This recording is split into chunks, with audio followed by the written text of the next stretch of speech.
Révolte contre l'Occident, non.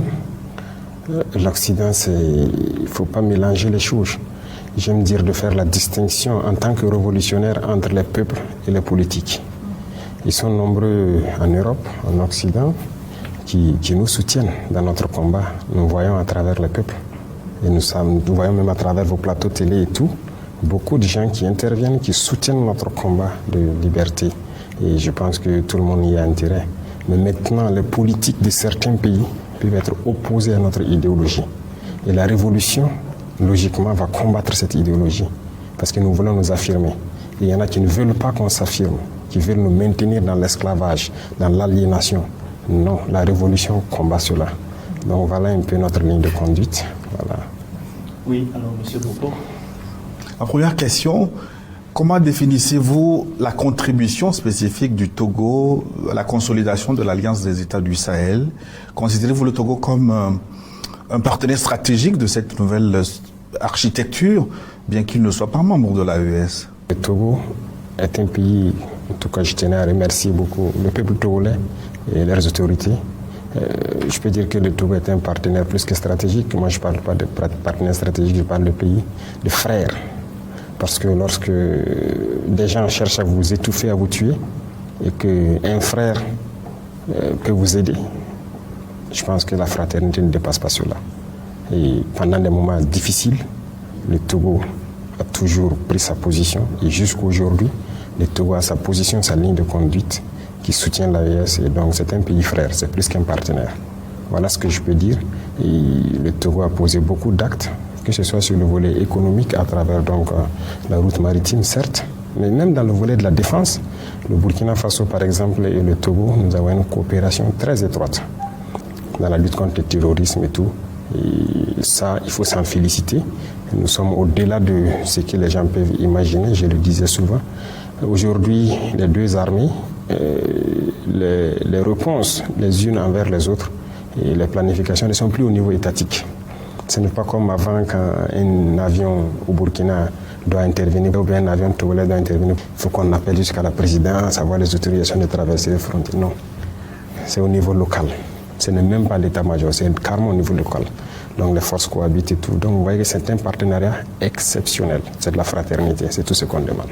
Et ce partenariat s'est renforcé, peut-être sans doute avec l'extradition de l'ancien président Paul-Henri Sandaogo Damiba.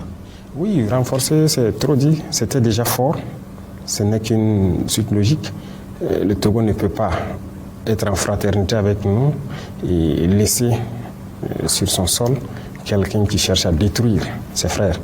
Donc, c'est nous qui avons souhaité que le Togo le garde depuis longtemps. Sinon, ça n'a pas commencé maintenant. Mais à un moment donné, avec des preuves assez accablantes, donc les autorités togolaises ont décidé de le renvoyer pour qu'il ne soit pas un obstacle à notre avancée. Donc ça aussi c'est à saluer. Vous l'avez déjà rencontré depuis son extradition en tête à tête? Pourquoi? Non, je n'ai pas à le faire. Il est entre les mains de la justice, il entend du fond tout. Je ne l'ai pas fait. Excellence, on dénombre moins 5 tentatives de coup d'État contre vous. Qui veut vous tuer et pourquoi? Vous avez dénombré 5, il y en a beaucoup plus. Il y en a beaucoup plus, c'est ce qui est peut-être dévoilé. Tous les jours, il y a des gens qui cherchent coûte que coûte à ce que nous ne soyons pas là.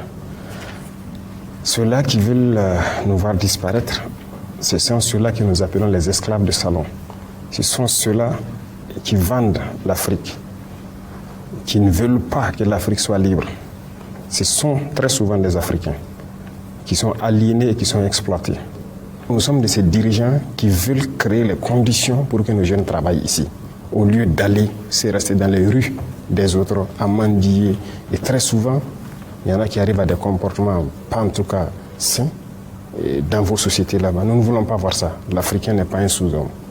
Mais dans ce même cadre, les pays qui nous colonisent, qui veulent nous voir dans l'esclavage, qui veulent nous maintenir, ont leurs suppôts ici, leurs valets locaux, leurs répondants. Et ces gens sont prêts à tout pour nous voir éliminés. Et voilà malheureusement le contexte de l'Afrique. Et ces individus, tous les jours que Dieu fait, lorsque nous sommes vivants, ils ne sont pas contents. Et donc c'est un combat permanent et continuel. Qui sont les impérialistes? Les impérialistes, il n'y a pas un visage qu'on peut coller. C'est une mentalité. Ce n'est pas une question de couleur de peau. Je le disais tout de suite. Les peuples européens nous soutiennent beaucoup. Beaucoup de dirigeants européens nous soutiennent même d'ailleurs. J'ai entendu donc notamment un de vos dirigeants qui, depuis longtemps, sonnait la sonnette d'alarme, qui a dit que le fait que la France exploite l'Afrique avec son franc CFA et tout, crée ces vagues de migration vers les pays européens, notamment vers l'Italie. Elle a parfaitement raison. C'est la situation comme ça. Donc, vous voyez que c'est en Europe, mais tout le monde ne comprend pas la chose de la même façon. Donc l'impérialisme, c'est l'individu qui veut dominer l'autre, qui veut maintenir l'autre dans l'esclavage, qui opprime les autres. Il peut être noir, il peut être blanc, il peut être africain, il peut être européen, il peut être américain, il peut être asiatique, il peut être de toutes les nationalités. Mais tout individu qui a cette envie-là d'opprimer les autres, de maintenir les autres dans la domination, c'est un impérialiste. La liberté individuelle peut-elle être intégrée et votre révolution une vue d'une souveraineté totale, la liberté d'aimer qui l'on veut, d'exprimer librement, de s'opposer à votre pouvoir? Ah oui, voilà quelque chose, vous avez très bien fait d'être venu, c'est bien. Quelque chose que les médias mainstream, ce qu'on appelle, passent le temps à mentir en Europe, comme si ici, les gens se promenaient avec des haches et des gourdins. Lorsque tu ouvres la bouche, on te frappe. C'est faux, hein? Il y a la liberté.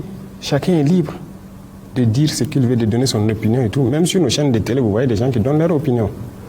Mais la liberté a ses limites. Par exemple, nous sommes un pays en guerre. Nous n'allons pas permettre à qui que ce soit de démoraliser nos troupes pendant qu'ils sont sur le champ de bataille. Ça, nous n'allons pas permettre. Nous n'allons pas permettre aux valets locaux de l'impérialisme qui sont parmi nous de vouloir saboter notre lutte pour ramener notre pays entre les griffes de ces impérialistes-là. La liberté d'un individu, comme on l'a dit, ça s'arrête là où la liberté de l'autre commence. Sinon, vous n'avez pas une société. Autant vous êtes libre de dire ce que vous voulez, lui aussi il est libre de dire ce qu'il veut. Et quand vous commencez à chacun à dire ce qu'il veut, ça finit par quoi? La bagarre. Est-ce qu'on s'assoit, on laisse notre société aller dans le déclin? Non. Même ceux-là qui disent qu'il y a liberté d'expression, il n'y a pas de liberté en réalité. Alors, nous prenons les Français, les autorités françaises, pour ne pas mélanger avec la population française. Est-ce qu'il y a la liberté d'expression en France? Il n'y en a pas. Si vous ne vous alignez pas dans l'idéologie des autorités, on vous chasse sur le plateau télé. Il y a des journalistes qu'on chasse, ou bien on a vu Alain Foucault, dernièrement les Claudicia, qui ont été chassés des RFI. Ce sont des journalistes, non? Qui ont vécu des décennies dans la radio. Pourquoi on les cherche? Leur opinion. Donc il n'y a pas de liberté d'expression là-bas même. Regardez aujourd'hui les guerres qui se passent. Est-ce que vous êtes fou en tant que journaliste, aller faire un certain reportage, ça ne va jamais passer. Quand la guerre Russie-Ukraine a commencé, on a cherché beaucoup de médias russes en France. C'est ça la liberté d'expression? Non. Chaque liberté a ses limites. Quand les paysans, les gilets jaunes et autres sont sortis, on les a bien tabassés. Ils ont voulu exprimer leur opinion pour dire à l'État, il faut une certaine politique pour que nous puissions vivre. Nous, ici, on prend soin de nos paysans. Non, nos paysans n'ont jamais marché, qu'on les a tabassés. On prend soin d'eux, on fait tout ce qu'on peut pour qu'ils puissent cultiver tranquillement, donner le meilleur d'eux-mêmes. Mais ailleurs, ça ne se fait pas. Mais ce sont ces pays-là qui sont dans des tribunes en train de dire pays de liberté. C'est faux. C'est tous des dictateurs. Leur liberté, c'est vis-à-vis de l'Afrique. Donc, il faut relativiser la liberté. Ici, nous sommes plus libres que eux. Beaucoup plus libres. Alors, derrière les tentatives de déstabilisation que vous évoquiez tantôt, il est souvent dit que les mains de certains pays voisins se cachent derrière pour appeler un chat, le Bénin, la Côte d'Ivoire. Est-ce que les relations ont évolué avec ces pays voisins? Est-ce que vous êtes prêt à une désescalade et à quelles conditions, camarade président? Ça ne dépend pas de nous. C'est eux qui ont lancé l'hostilité. Je vous rappelle quelque chose. Quand nous sommes arrivés, nous n'avons pas de problème avec quelqu'un. On a communiqué avec tout le monde, on a fréquenté tout le monde et tout. Mais c'est un jour, par exemple, j'étais assis. Le ministre de la Défense me dit que les Ivoiriens ont envoyé une note de retirer tous leurs élèves de nos écoles. L'académie, le PMK, l'ENSOA, vous voyez. Mais je dis, mais il y a quoi? Et puis ils retirent tous leurs élèves officiers et sous-officiers et tout. Aucune explication. Il dit, mais préparez donc à la réciprocité pour faire venir nos enfants, parce qu'on ne sait pas qu'est-ce qu'ils ont derrière la tête et qu'ils font cela. Voilà le point de départ. Le premier acte posé par les Ivoiriens. Nous aussi, on a fait rentrer donc nos élèves et on a laissé partir les élèves. Et petit à petit, on a commencé à voir les actes d'hostilité vis-à-vis de nous. Pas de souci. On prend le Bénin et autres. Nous, on n'a pas provoqué quelqu'un. Mais on a tous vu, quand encore ils ont voulu transporter une guerre dans notre région, mais qui était au devant? Le président Ouattara est sorti qu'il va envoyer un bataillon, il a tout préparé et tout. Nous attendons son bataillon toujours. Le président Bénin a dit qu'il faut la force, ils vont faire la force, ils vont faire la guerre. Nous attendons. Nous sommes prêts à faire la guerre aussi. Il n'y a pas de désescalade possible tant que les mentalités sont comme ça. Celui qui cherche, il va trouver. Donc ce n'est pas nous qui avons commencé. Si les gens ne sont pas assez intelligents pour laisser encore les impérialistes venir les dire « tuez-vous entre frères noirs », qu'on y aille. Si c'est la solution pour atteindre l'indépendance, nous sommes prêts. Mais personne ne va nous asservir encore. Nous sommes prêts à cela. Nous nous battons. Nous nous battons déjà. Parce que le terrorisme, c'est une manifestation de l'impérialisme. Donc, ne parlez pas de désescalade tant que la mentalité n'a pas changé. Il y a des gens, chaque mois ou chaque 2 mois, il faut qu'ils courent aller à Paris, aller prendre les ordres. Et revenir pour appliquer. Ils ne sont pas libres. Ils ne sont pas libres. Nous, par contre, personne ne nous dicte ce qu'on doit faire. On gouverne en fonction de nos populations, du besoin de nos populations. Nos populations ont besoin d'eau, on fait tout pour donner l'eau. Ils ont besoin d'avoir l'autosuffisance, de manger à leur faim, on fait tout pour cela. Ils ont besoin de sécurité, on se bat pour leur donner la sécurité. Ils ont besoin de routes, de développement, c'est ce qu'on se bat pour faire. Mais nous ne partons pas chez quelqu'un, aller prendre des ordres, il faut donner le marché de route à telle entreprise, donne tel truc à telle entreprise ou quoi. Ce sont des esclaves en fait. Et eux, tant qu'ils seront dans cette mentalité, oubliez les désescalades. Au contraire, ça va aller de mal en pis. Tant qu'ils seront dans cet esprit. Voilà ce que je peux dire. Il est droit de l'homme, Monsieur le Président. Organisation internationale, on vous a accusé de réprimer la presse indépendante et la société civile. Y a-t-il une place pour les droits de l'homme au Burkina Faso? Il y a les droits de l'homme au Burkina, c'est quoi ils appellent les droits de l'homme? Mais moi je ne sais pas ce qu'eux ils pensent. Vous savez, personne ne va venir ici financer des gens, les endoctriner pour détruire nos pays. Ça n'aura pas lieu. Vous savez, il y a combien d'ONG au Burkina? Vous pouvez imaginer, faites des recherches. C'est même pas des centaines, hein. C'est beaucoup. Je ne vais pas vous donner de nom. Faites des recherches. Cherchez chaque ONG fait quoi. Vous croyez vraiment que c'est humanitaire? Donc il y a des choses comme ça qu'on combat. On dit qu'on combat les droits de l'homme. C'est ça les droits de l'homme? Nous, on lutte contre le terrorisme pour sécuriser nos populations. Donc on donne le droit de vie à nos populations. C'est le premier droit, non? Le droit à la vie. Est-ce qu'on ne lutte pas pour les droits de l'homme? On se bat pour que les écoles qui sont fermées ouvrent, pour que les enfants puissent aller à l'école. Le droit à l'éducation, ce n'est pas le droit de l'homme. Qui se bat pour nous? Qui nous aide? Ces mêmes gens qui pillent tous les jours que les droits de l'homme. Personne ne nous a donné une seule cartouche pour lutter contre le terrorisme qui tue nos enfants. Pour lutter contre le terrorisme qui ferme nos écoles, qui détruisent nos écoles. Ça veut dire que les terroristes luttent contre les droits de l'homme. Nous, on lutte pour les droits de l'homme et eux, ils encouragent les terroristes. Qui luttent contre les droits de l'homme? C'est eux qui le disent. Et je vous parlais tout de suite de certaines choses qui se passent en Europe et tout. Mais c'est là-bas qu'ils luttent contre les droits de l'homme. Sinon, ici, les droits de l'homme existent. Et retenez quelque chose, les droits de l'homme viennent d'Afrique. Hein. Ça ne vient pas d'ailleurs. Ça vient d'Afrique et d'Afrique de l'Ouest ici. Les premières chartes qui parlaient des droits de l'homme, c'était ici, dans la Confédération AES, plus précisément au Mali. La charte de Kouroukanfou. Kouroukanfou. Donc les droits de l'homme étaient connus par les Africains. On était bien organisés, une société bien organisée, chacun avec ses droits, même les droits des femmes. C'est en Afrique que les droits des femmes existaient. Ailleurs, ça n'existait pas. Et c'est eux là qui peuvent nous parler des droits des femmes ou des droits de l'homme. Ils ne connaissent aucun droit. Qui parle des droits de l'homme? Qui a bombardé les enfants en Libye tués? Qui bombarde les enfants un peu partout, largue les bombes sans distinction, tuer des enfants et trucs? C'est ça les droits de l'homme? C'est pas ce que nous on fait. Nous on lutte pour la vie de nos populations. On les protège. Nos soldats meurent pour les protéger. Et on fait tout pour ouvrir nos écoles, pour les éduquer.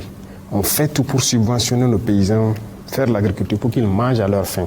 On fait tout pour creuser des fourrages pour que les gens aient l'eau potable. Qui lutte contre les droits de l'homme? C'est eux. Ils n'ont aucun respect des droits de l'homme. Et les VDP accusés de graves violations, où sont les investigations promises? Ceux qui disent que les VDP sont accusés de graves violations, ils ont présenté quelles preuves? Nous-mêmes, qui avons pris des VDP dans certains actes, ils sont en prison. Ces VDP-là sont en prison. Et ils savent où ils sont. Et nous avons dit, quiconque... Ça, c'est pas quelqu'un... Écoutez, nous sommes majeurs. Hein. Nous sommes majeurs. Il ne faut pas que quelqu'un va nous voir comme des sous-hommes. Nous savons ce que nous faisons. Et c'est cette mentalité aussi qui est dangereuse. Parce que souvent, certains dirigeants en Occident et trucs là voient les Africains comme des sous-hommes. Et donc, ils viennent ici comme si ils doivent nous apprendre des choses. Je vous ai dit que le droit à la vie, c'est nous, on enseigne ça au reste du monde. Personne ne nous enseigne ça. Donc, c'est vrai qu'il y a eu quelques petits problèmes avec certains VDP.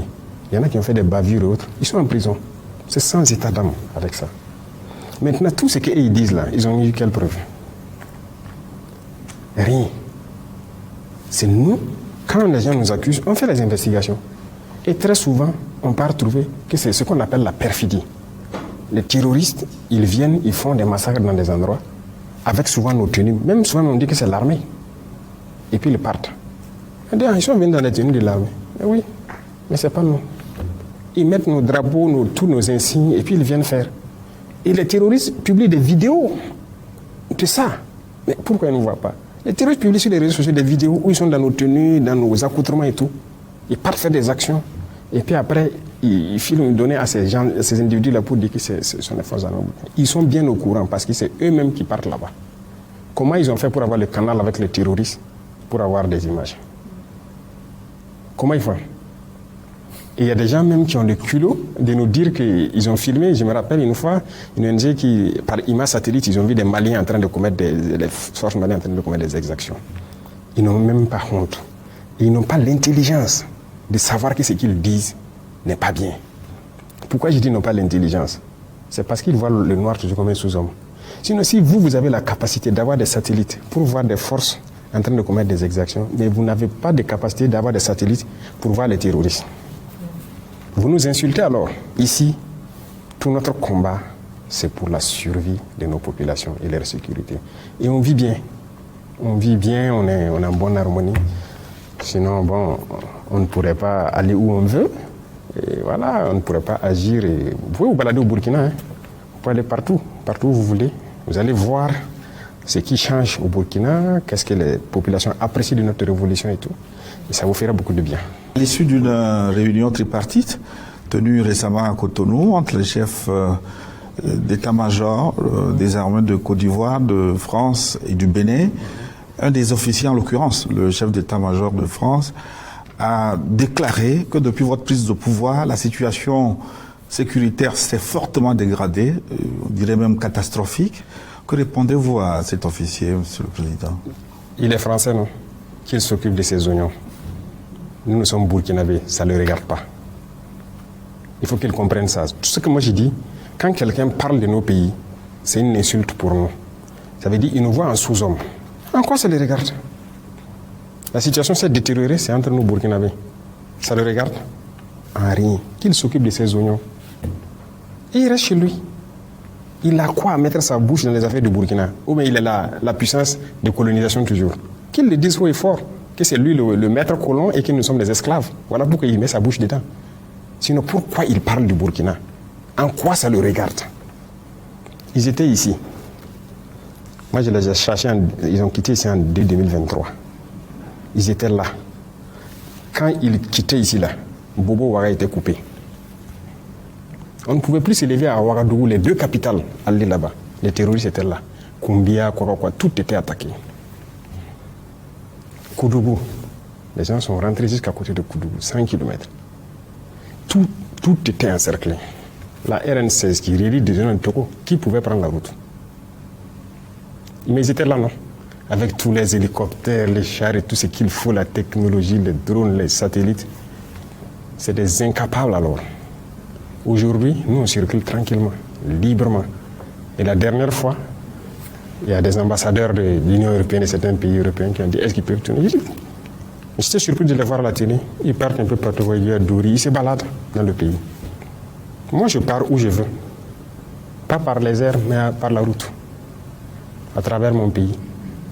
On ne peut pas se lever ici à Louris, qu'à Gawa, aller faire ce qu'on veut, revenir, aller à Tinkodo. C'est impossible. Ce sont des Burkinabés qui sont battus pour reconquérir nos terres. Et si ça, c'est pire, c'est bien sûr pire pour lui. C'est pas bon pour lui. Notre avancée là, c'est dangereux pour la France. C'est dangereux, c'est pas bon qu'on reconquiert nos terres. Donc, comprenez qu'il a raison. Quand ils parlent, c'est pas pour notre bien à nous, c'est pas pour notre peuple, c'est pour eux leur bien. Et ils nous veulent dans l'insécurité. Et qu'ils viennent.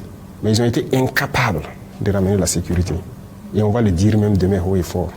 Nos forces se battent, on n'a pas besoin d'eux. Qu'ils s'occupent de leurs problèmes. Et bon, nous aussi, voilà. La Russie a-t-elle été efficace pour vous aider à lutter contre le terrorisme? Alors, il faut que les gens comprennent quelque chose. C'est vrai que le président russe même a souhaité tout ce qu'on veut comme aide en matière de lutte contre le terrorisme. Qu'il veut que, si on veut que l'envoi de troupes, pourquoi? Pour nous aider à combattre et tout. Mais moi, je dis quelque chose, nous sommes des Burkinabés. Personne ne viendra se battre pour nous. Ça, c'est intrinsèque à nous, Burkinabés. Donc, tout ce qu'on fait avec la Russie, si on a besoin d'équipement, la Russie, en tout cas, a ouvert la porte. Tout ce qu'on veut payer, ils sont prêts à nous vendre. Donc, déjà, ça, c'est une avancée majeure. Vous savez qu'il y a beaucoup de pays là, à qui on a voulu payer avec notre argent, ils ont refusé, non? Oui, beaucoup de pays européens et tout, ils ont refusé totalement de nous vendre les équipements. Mais la Russie nous vend ce qu'on veut. Deuxième chose, avec la Russie, nous partageons beaucoup d'expérience de combat. Ils sont en guerre, une guerre, je dirais, moderne. Nous aussi, on apprend de leur guerre. Nous sommes en guerre et aussi ils apprennent de notre guerre. Vous comprenez? Donc, il y a un partage d'expérience. C'est un domaine assez restreint. À part ça, personne ne nous aide sur le terrain. Ce sont les soldats burkinabés qui se battent, qui reconquièrent nos terres et qui continuent de progresser. Personne ne sait comment ça avance. Même la formation, on se forme entre nous. Personne ne forme l'armée burkinabé. Voilà. Parce que nous avons un concept, j'aime le dire aux gens, je le dis tout de suite. Vous, les Européens et autres, vos armées là, est-ce que c'est Dieu qui est venu vous montrer comment on fait la guerre? Est-ce que vous êtes plus intelligents que nous? On a le même cerveau. Donc nous aussi, on va développer la guerre avec notre guerre que nous avons. Personne ne vient nous former. Et personne ne sait faire mieux cette guerre que nous. Ça, je peux vous le dire. Si des armées européennes viennent ici affronter les terroristes dans nos conditions, ils vont mourir. C'est nous qui connaissons cette guerre, c'est nous qui la menons, c'est nous qui nous formons à faire cette guerre. Et il faut que les Africains arrêtent de croire que, comme si Dieu a envoyé un Messie pour apprendre aux autres comment faire la guerre, et c'est eux qui doivent venir nous apprendre. Pourquoi? On peut payer un équipement chez vous, qui est technologique, vous venez nous apprendre à utiliser l'équipement. Après ça, vous partez. C'est ce qui se passe avec les Russes, les Chinois, les Turcs, vous voyez, des drones, certains équipements avancés. Quand on paye, ils viennent, mais il y en a quelques mois, ils nous apprennent à utiliser l'équipement, et puis après ça, le contrat est fini, chacun rentre chez lui. Mais sur le champ de bataille, c'est burkinabé. Ce sont nos terres, et c'est nous, on va se battre pour nos terres. C'est ça la logique. Je vois, Monsieur le Président, mais plus de 60% de Burkina Faso, soit la majorité du pays, est contrôlée par des djihadistes. Cette approche fonctionne-t-elle? Qui a dit ça? C'est vérité. Ah oui. C'est les femmes. Après ici, vous prenez partout où vous voulez sur la carte. En ligne, print, là? en ligne. En ligne? En ligne, vérité, le fait. Peut-être regarder des informations sur Internet. Ah oui. Où on peut... Voilà, c'est ça. Ce sont les mêmes là. Les mêmes médias, les mêmes gouvernements là. Ils peignent le Burkina en rouge. Ça, c'est faux. Mais moi, je suis le chef de l'État. Ou bien, tout de suite, on vient de discuter les tentatives d'assassinat et tout. Citer une ville. Il y a juste quelques villes que je n'ai pas encore visitées. Moi, je pars partout. Et tout le monde part partout. Donc, au nord, il y avait une bande qui était sous contrôle. Je viens de dire, les forces sont jusqu'à Pétékoli aujourd'hui. À l'est, à la frontière vers le Bénin, nos forces ont pris Nadiagou il y a 1 ou 2 semaines. À l'instant là, ils sont à Pognou, à côté de chez vous. C'est où on ne peut pas partir. C'est du mensonge, ils mentent. Tout est archi faux. Si c'était tel que vous le dites, on fait le tour du Faso ici, non? On roule, non? À vélo, non? On organise nos événements, non? Il y en a même qui disaient la dernière fois que Djibo a disparu, Djibo est tombé. Pendant le même temps, il y avait une compétition de football à Djibo qui a été clôturée il y a quelques jours. Ils mentent.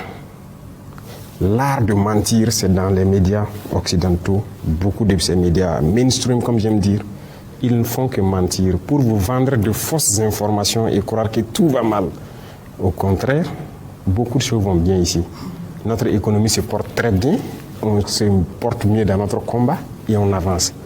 Donc, ce que vous lisez sur Internet, attention. La Russie vous aide-t-elle à gérer votre image en ligne?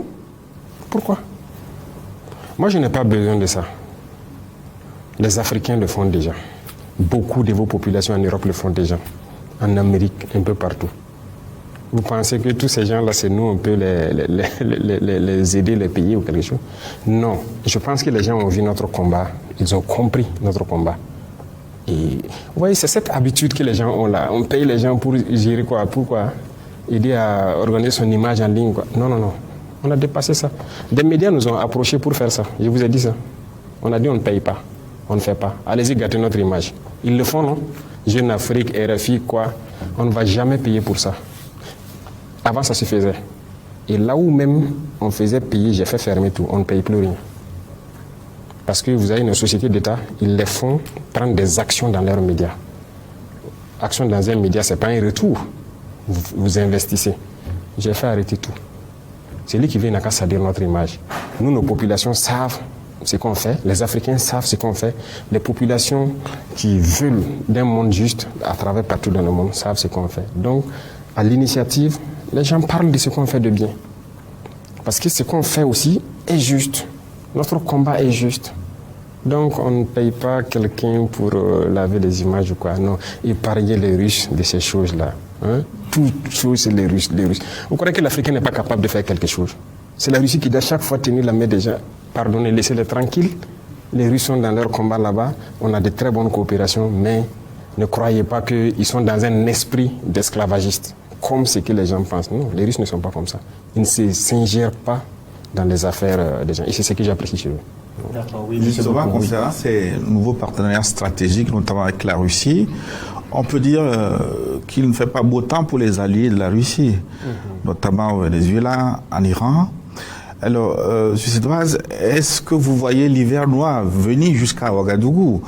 Est-ce qu'il vous traverse l'esprit que vous soyez enlevé un jour comme quelqu'un et jugé ailleurs? Est-ce que l'hiver noir peut s'étendre jusqu'au Burkina? Vous savez, les Africains ont un problème. Et le problème majeur, c'est de vouloir croire que quelqu'un fera votre combat à votre place. Je viens de l'expliquer en long et en large.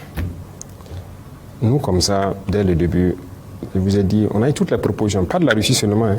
Beaucoup de pays nous ont proposé d'envoyer des troupes pour nous aider et tout. Nous avons dit non.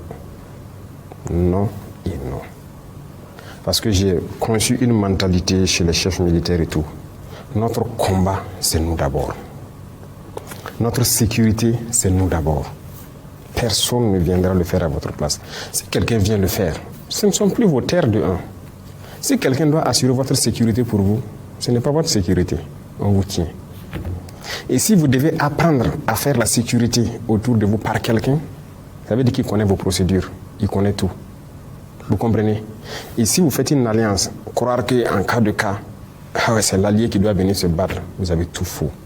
Et moi, je passe le temps à le dire. À ceux qui sont proches de moi ou à ceux qui sont loin, il faut compter sur soi d'abord. Et quand vous comptez sur vous-même et que vous développez votre outil, vous n'avez pas peur a priori. Donc ça, c'est très important. Donc on ne compte pas. S'il y a des alliés de la Russie qui ont compté sur la Russie pour des événements, c'est leur problème. Moi, je ne compte pas sur... s'il y a un événement particulier ici, qu'aux premières heures, la Russie soit là ou quoi. Non, je ne compte pas sur ça. Le seul soutien que la Russie peut apporter, quand je vais payer quelque chose pour me défendre, qu'il accepte mes vannes. C'est tout. Mais on ne demande pas à des alliés de venir se battre pour mourir pour vous. Pourquoi? Vous n'êtes pas des humains? Mais si vous réagissez comme ça, c'est comme vous mettez en humain de seconde zone. C'est-à-dire que vous n'êtes pas des humains au même titre que les autres. Mais c'est l'erreur que beaucoup de gens commettent. En voulant, voilà. Même comme des chefs d'État, leur sécurité est assurée par d'autres nationalités. C'est pas sérieux. Deuxième chose, comme il y a des chefs d'État, quand c'est leurs propres hommes qui assurent, ils les envoient former ailleurs. Ça veut dire que nous, on est dépourvus d'intelligence pour développer quelque chose. Si tu envoies ta sécurité aller former ailleurs, ça veut dire que ces gens maîtrisent ta procédure. Ils maîtrisent tout autour de vous. Donc vous n'avez rien fait en fait. Vous êtes assis, croyant que vous êtes habillé, mais vous êtes nus. Donc il y a beaucoup de choses. Je ne peux pas tout détailler ici. Il y a tellement de choses qu'il faut que les Africains prennent en compte et que certains aussi prennent en compte. Écoutez, nous on aime dire depuis les villages, quand on te lave le dos, grouille pour laver ta face aussi. Donc il y a des alliances stratégiques qui permettent à ce que vous souteniez dans certaines sphères. Le reste là, il faut pouvoir développer vous-même. C'est comme l'industrie militaire. On est là en Afrique, on est assis. Moi je dis oui, on a payé urgemment des équipements pour contenir notre menace et faire notre guerre. Mais vous croyez qu'on va continuer comme ça? En tout cas pas le Burkina. Parce que notre mentalité est différente. Désormais, nous allons produire l'équipement militaire. Pour nous, ici les gens veulent, on va les vendre. Parce que je suis convaincu d'une chose, on a des cerveaux aussi, on réfléchit, on n'est pas bête. Mais si vous comportez d'une manière, c'est vous-même qui montrez aux autres que vous êtes bête. Vous ne produisez rien et vous n'avez même pas l'intention de produire quelque chose. Vous ne développez rien, que ce soit tactiquement ou techniquement, vous partez toujours vous adosser aux autres. Mais vous n'êtes pas des humains. Il ne faut pas compter sur les autres. Comptez sur vous-même d'abord. Et ça, c'est à l'échelle individuelle au Burkina. Chaque Burkinabé doit compter sur lui-même d'abord. Et la révolution, c'est cette mentalité. Vous voyez, avant tout le monde s'assoit, c'est l'État, c'est l'État. Nous sommes en train de changer la chose. Vous devez compter sur vous d'abord avant de faire appel à l'État. Et donc, jusqu'à l'échelle État, c'est comme ça. Donc, voilà ce que je peux dire. Donc, il n'y a pas de crainte. Nous, on a un système qu'on a développé, qu'on perfectionne au fur et à mesure. Mais personne ne vient nous montrer quelque chose, nous enseigner quelque chose. Tant que Dieu nous a donné un cerveau, nous on exploite notre cerveau pour réfléchir. Excellence, la visite de Nick Cheka du département d'État américain à Ouagadougou signifie un rapprochement avec l'Occident. Oh oui, j'ai suivi, ils ont demandé à venir échanger avec nous. Je pense que le ministre des Affaires étrangères qui a échangé avec eux, et puis un peu aussi dans les pays de la... En fait, il faut que les gens comprennent quelque chose. On n'est opposé à personne. On n'est pas contre quelqu'un, mais on est contre celui qui ne nous respecte pas et qui ne veut pas accepter notre souveraineté, notre indépendance. Si, même aujourd'hui la France n'est pas notre ennemi. C'est comme j'ai dit, les dirigeants français ont une politique. Sinon, le peuple français, combien de Français nous soutiennent? Combien de Français, même dans les médias dont elle parle qu'on paye pour laver les yeux? Non, combien d'influenceurs ou c'est quoi, français, font des vidéos, voilà ceux qui sont sur les réseaux sociaux qui font les vidéos là, pour nous soutenir. Ils sont nombreux. Ils sont très nombreux, je les salue au passage. On ne les connaît même pas. Ils voient notre combat. Quiconque veut coopérer avec nous, il n'y a pas de problème. Mais quand vous venez, si vous venez et que vous voulez nous montrer que vous êtes supérieur à nous, c'est terminé. Vous repartez. Mais si vous avez compris et que vous devez venir traiter d'égal à égal, d'homme à homme, il n'y a pas de problème. On peut parler affaires. Tout le monde fait des affaires dans le monde. Mais imaginez, vous venez. Ok, je veux votre or. On va vous donner 10%, nous prendre le reste. Au Burkina, ça ne marche plus. Si vous venez, on discute. Vous apportez quoi? Ok, nous, la ressource nous appartient à 100%. Mais en fonction de ce que vous apportez, on peut évaluer et puis dire, bon, on vous donne 40%, ou bien 45%, ou à la rigueur 50%. Et on les quitte. Et ça, c'est une discussion. Mais si vous ne voulez pas, vous venez avec dans l'esprit que bon, ce sont des nègres, on va prendre ce qu'on veut. Ça ne marche pas. Donc, quiconque veut travailler, veut faire des affaires au Burkina, vous venez avec l'esprit sain. On va le faire. Même si demain, les entrepreneurs français pensent qu'ils peuvent investir au Burkina, ils n'ont qu'à venir. Mais s'il vient avec l'esprit de maître, il vient pour traiter avec des esclaves, on va le mettre dehors et c'est terminé. Et si vous venez et que vous voulez traiter intelligemment, sans arrière-pensée, on discute, le contrat est clair. Si vous ressortez du contrat, on vous dit de rentrer chez vous. C'est le respect de notre souveraineté, de notre indépendance. Ça, c'est très important. Pourquoi pensez-vous que les jeunes vous aiment autant? Pourquoi je pense que les jeunes m'aiment autant? C'est ce que je ne sais pas moi. Moi, je ne peux pas juger ça. Si les jeunes m'aiment, c'est dû peut-être à notre idéologie qu'on développe. Vous prenez le côté santé. Nous sommes en train d'équiper nos hôpitaux de toutes les technologies possibles. Les coûts de soins ont drastiquement baissé, mais les jeunes vont aimer ou pas. Les médicaments, les prix ont baissé, ça n'a rien à voir avec la sous-région, même en Europe. Vous prenez le domaine des infrastructures. On est en train de construire nos routes nous-mêmes. Les jeunes gagnent de l'emploi, parce que l'agence Faso Mewo emploie des milliers de jeunes burkinabés. Les jeunes aiment ou pas. Tous les pays peuvent faire la même chose. Dans le domaine de l'agriculture, nous avons donné les moyens, nous avons payé des milliers de tracteurs qui cultivent gratuitement les champs de beaucoup de paysans. Et quand c'est des grands champs, c'est subventionné. Tous les pays veulent voir ça ou pas. On produit, cette année on a fait une production record. Depuis que le Burkina existe, on n'a jamais produit comme ça. Mais c'est positif ou pas? Tout le monde va manger à sa faim. Le pouvoir d'achat augmente. On est en train de créer des industries pour transformer nos matières premières. Les jeunes aiment ou pas? Les jeunes seront employés et pour faire fonctionner l'usine, mais aussi dans la mécanique et tout ça. Alors, on prend les domaines du transport et tout. Même le transport urbain, on a vu qu'on était très loin. On a décidé pour une phase de faire payer au moins 500 autobus qui vont transporter les gens. Ça veut dire que beaucoup de gens qui n'arrivaient pas à se déplacer vont pouvoir se déplacer. Et ça fait de l'emploi.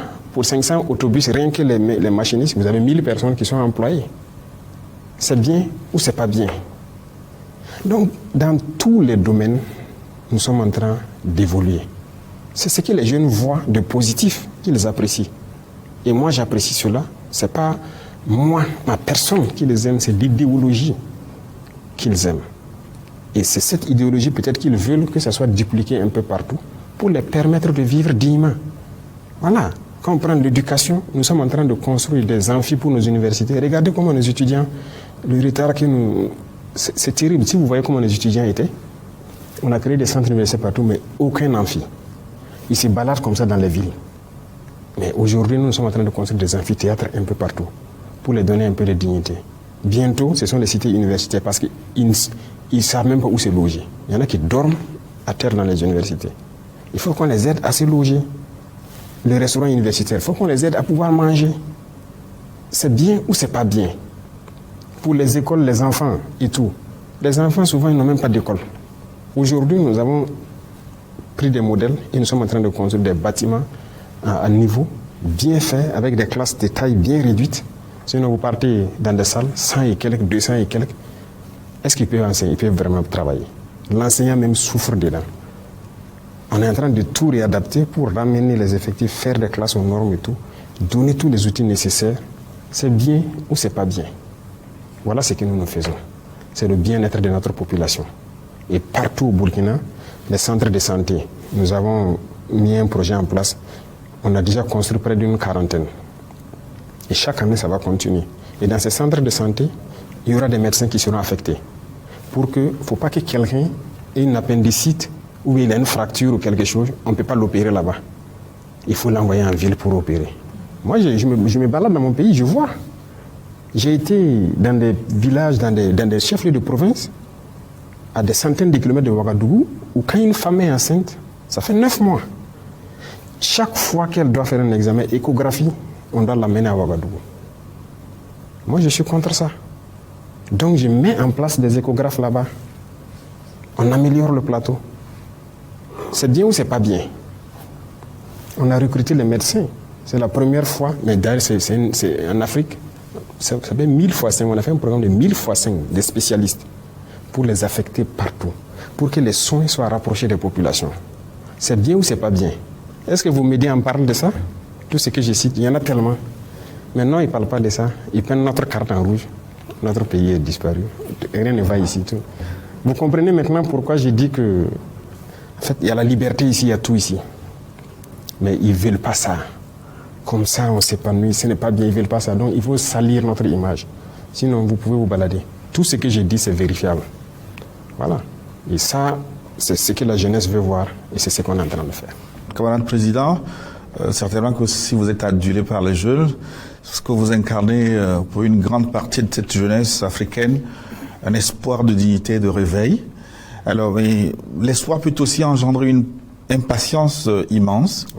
Alors, quel message de vérité adressez-vous à ces jeunes qui vous regardent depuis Bobo, Zignare, Kaya, Lomé, Bamako, Dakar ou Abidjan et qui attendent que l'Afrique de votre génération soit enfin celle des résultats, camarade président? Je ne peux pas prétendre, en fait, que mon idéologie, si je peux dire, se répande d'un coup sur l'Afrique. C'est au peuple de prendre les responsabilités partout. Et je le dis, et d'exiger de leurs dirigeants certaines choses. Il y a des dirigeants qui sont compromis. Ils nous appellent et nous disent souvent, vous êtes sur la bonne voie, mais nous, on ne peut pas faire comme vous. Parce que bon, voilà, c'est difficile. Il y en a qui ont les richesses en Europe là-bas, dans les banques et tout. S'ils s'amusent, on bloque tout, bien mal acquis. Et ils rivalent. Moi, je dis à certains, ayez le courage de sortir, de dire à vos peuples, bon, écoutez, en tout cas, nous, on s'était mal comporté, on avait volé, j'ai tant de milliards dans les banques en Suisse, là-bas ou quoi, là-bas. Mais désormais, j'accepte de travailler pour vous, pardonnez-moi, et on repart sur de nouvelles bases. Il y en a aussi qui ont été compromis par les mêmes affaires que vous voyez, Epstein et quoi là. Ils partent chaque fois en Europe, on les loge dans les hôtels, on les a filmés dans des situations compromettantes et on les tient avec ça. Vous faites ça ou bien on va sortir ça. Un scandale contre vous. Hey, ayez le courage de dire à vos populations, bon, en tout cas, moi j'ai merdé, mais pardonnez-moi, tout homme merde. Et puis bon, on repart sur de nouvelles bases. À défaut de ça, que les jeunes se réveillent et exigent. Ce que nous on fait là, ce n'est pas extraordinaire. Mais ils peuvent aussi exiger ça de leurs dirigeants. Le Burkina n'est pas le pays le plus riche. Mais c'est quoi on fait? Quand on prend des infrastructures routières, c'est quel pays en Afrique, surtout en Afrique de l'Ouest ici, qui a une bonne infrastructure routière, un réseau assez dense? On n'a pas. On a toujours besoin de construire nos routes, par exemple. Ce qui est fondamental. Quand les gens partent en Europe, là, toutes les villes, toutes les rues sont bitumées. On est content, on se balade, on fait des selfies dans les rues en Europe, aux États-Unis et tout. On ne peut pas faire ça ici. Bon, tout le monde voit que nous sommes en train d'acquérir beaucoup de machines pour le faire nous-mêmes. Et les gens savent que dans un futur proche, on va faire un grand bond. Parce que si on va rester dans les marchés, faire venir les entreprises, on ne peut pas. Donc on paye nos machines, on a confiance en notre jeunesse, on les met au travail. Mais tous les pays peuvent le faire. Pourquoi ils ne le font pas? Donc les jeunes doivent trouver le mécanisme d'approcher, premièrement de manière très pacifique, leurs dirigeants et les dire voilà ce que nous voulons comme truc. Il faut nous faire travailler avec des solutions concrètes et les amener à le faire. S'ils ne le font pas, il faut trouver une manière de les mettre la pression pour le faire. Maintenant, si le dirigeant est incapable de le faire et qu'il est enchaîné autour de lui, qu'il ait le courage de le dire et puis il démissionne. Sinon, moi, je ne peux pas, comment je vais dire, par une magie, faire changer les choses. Les jeunes sont impatients, c'est vrai. Quand je prends le Burkina, chacun veut que, par exemple, quand je prends les brigades qu'on est en train de faire pour construire les routes, on a commencé par Ouaga et Bobo, ensuite Koudougou, Tenkodogo, Kaya. Mais il faut que les autres soient patients. Ça vient. Tout le monde aura sa brigade, tout le monde aura ses routes. Mais je ne peux pas faire comme ça d'un claquement de doigts. Donc il y a d'abord de la patience, il y a la méthode. Beaucoup de gens veulent voir tout en même temps, en un coup. C'est impossible. On vient de très loin. Et j'aime dire aux gens, nos pays sont dans les années 1800. Il faut qu'on accepte ça. Se donner encore une vision et lancer la machine avec un peu de patience. Donc la jeunesse sur-régionale, c'est de trouver la formule, en tout cas, de faire la jonction avec les dirigeants, les amener à faire ce qu'ils veulent. Et voilà, il y a beaucoup de choses. Ce que nous on fait quand on nationalise certaines unités industrielles, les gens ne comprennent pas. Mais c'est un courage qu'il faut aussi. Au Burkina même, il y a des gens qui ne savaient pas, des unités industrielles qui existaient, il y en a qui ne savaient pas que ça n'appartenait pas au Burkina. C'est quand on a commencé à reprendre le contrôle un peu, que des intellectuels même se rendent compte que, donc cette unité-là n'appartenait pas au Burkina. Pourtant, ça ne nous appartient pas.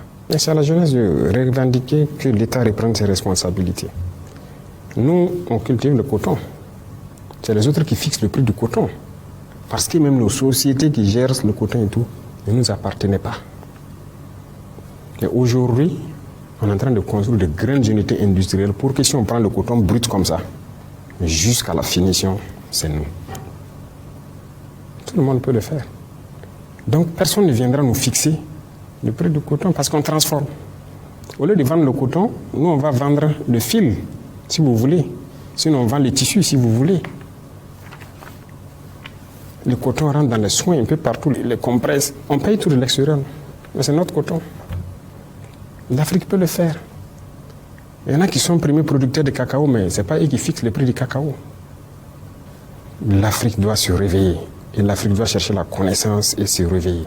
Et chercher la connaissance, c'est chercher à savoir beaucoup de choses sur notre vie, notre identité. Et quitter l'ignorance. Et c'est à ce seul prix que nous allons redevenir nous-mêmes, nous développer. Et maintenant, que les gens nous voient aussi comme des humains. Sinon, pour l'instant, je suis au regret de le dire, il y a des États africains, leur manière de faire et tout ce qu'il y a, on ne peut pas nous respecter. C'est pas possible.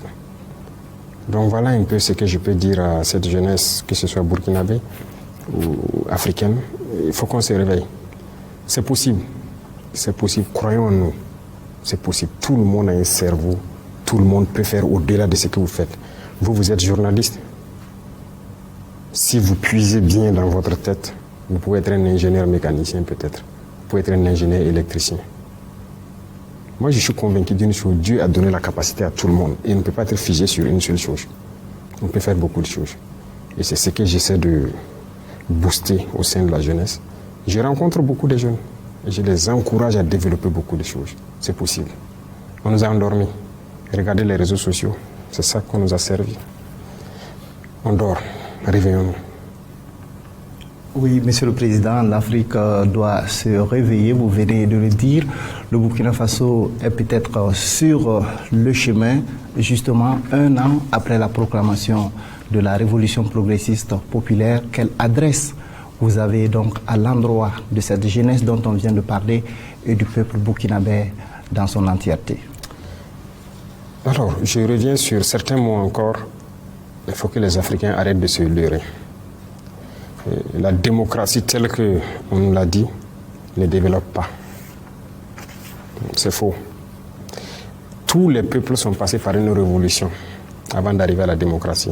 Et comme je dis aux gens, si on se met en tête que nous sommes dans les années 1800 par rapport aux pays développés, il faut une vraie révolution. Révolution dans le comportement, c'est-à-dire le mind, révolution industrielle, révolution dans tous les secteurs pour essayer de créer et devenir nous-mêmes, pour rattraper ce retard. Sinon, la démocratie telle qu'on nous flatte, vous voyez beaucoup de nos intellectuels qui ont été à l'école, démocratie, démocratie, ils ne savent même pas ce que c'est. Les mêmes qui crient ça, sur le même instant, si vous l'attrapez, vous le dites, ok, démocratie, on tue des enfants, démocratie, on largue des bombes, on tue des femmes, on détruit des hôpitaux, on tue des populations civiles, c'est ça la démocratie? Ils font comme s'ils ne voient pas ça. Là, ils ont les yeux fermés.